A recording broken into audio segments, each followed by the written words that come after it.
Kakatapos na namin maglaro ngayong gabi ng bagong Dragon Ball Z na laro sa PS3.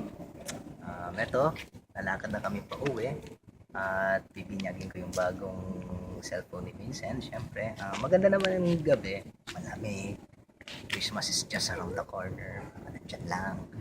So yun, ito pa lang ang parang preview ng episode. So preview pa lang to, parang trailer pa lang. So watch out sa mga ibang episodes.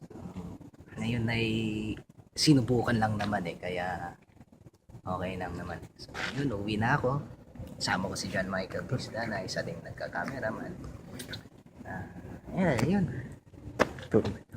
Kami ay lalarga na at madaling araw na. Larga na kami yan. So ingat na lang sa lahat-lahat. Talagang kasi naman talaga invento lang talaga to sige, mauna na ako ha. Next time, episode 1 ako.